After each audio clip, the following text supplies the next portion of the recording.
So just to be clear, you just said you believe Antony Blinken lied to you under oath.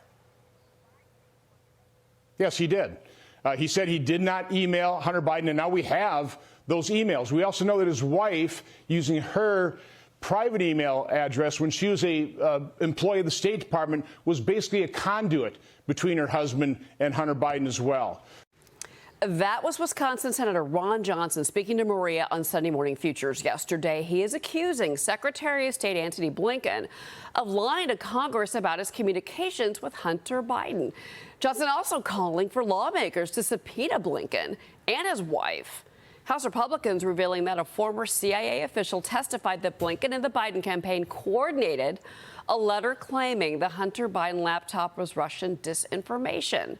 Joining me now is Real Clear Investigations Deputy Editor and the Federalist Senior Contributor Benjamin Weingarten. Ben, good morning to you. Your reaction to what Ron Johnson said to Maria yesterday.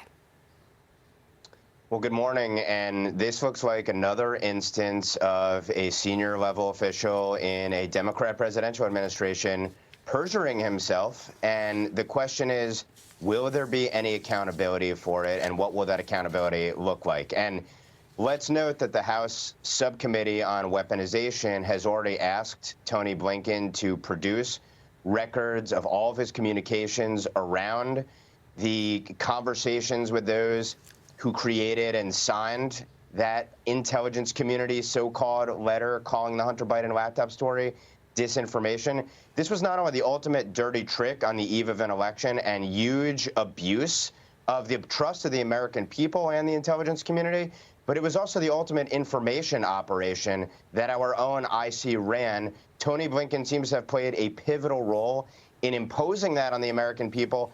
And it is the height of election interference, and someone needs to be held accountable. And we'll see if the Weaponization Committee ultimately does subpoena him. But to accuse the Secretary of State of perjury is a very serious accusation. Ron Johnson and anyone else that's going to question Blinken on this is going to have to come up with proof. Do they have the evidence to support this allegation? You can say something, but you got to back it up. Well, I think it's ultimately going to come down to a political question rather than a legal one, which, by the way, if you look at impeachment, of course, high crimes and misdemeanors is a political judgment, not a legal one. And ultimately, I think where this goes is the American people are going to have a choice at the end of the day to hold leaders to account for being dishonest with the American people, because obviously a Justice Department isn't going to take a criminal referral of this Secretary of State or this president, of course. And ultimately, then, I believe it does come to the American people, and that'll be the choice in 2024. Do you believe the country is better today than it was 4 years ago? And do you want principals in an administration like these who lied to the American people and abused the IC and our trust? So this really could be end up at the end of the day not something that we see with hearings or with Blinken being called in. This could end up being just some kind of political. It's a political story and maybe not a legal one against Blinken, is what you're saying.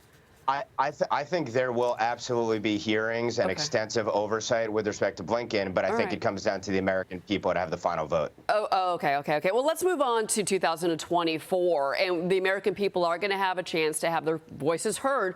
Both former President Trump and Florida Governor Ron DeSantis expected to be in Iowa on May 13th. Now, Trump's going to be holding a rally. DeSantis will be attending fundraising events. DeSantis has a big lead in fundraising. SEC filings show the governor raising more than $110 million so far. That's more than any other current GOP contender out there, despite he has not made the official announcement. New York City billionaire mega donor John Katzimatidis is ruling out supporting DeSantis. He says the governor doesn't even return phone calls and that plenty of his friends living in Florida feel the same way. Your reaction to that? Yeah, well, first, I mean, it's very clear that at this point it looks like a two-person race, even though the second person hasn't yet announced and will likely after the end of this legislative session in Florida. I think it's very clear that there's been all sorts of sniping from both the Trump and DeSantis camps through their surrogates, and the race is on. As you note, that war chest is substantial, and that's why I think that ultimately, though there's a huge gap in the polls at this point, the DeSantis camp is clearly dug in for a long and protracted battle. And I think all the scuttlebutt we're seeing, there's a lot of noise. Ultimately, the signal is going to be what happens in the polls when DeSantis does formally announce. Okay. Well, expectation is once he gets the go-ahead from the legislature, which I believe he already has, then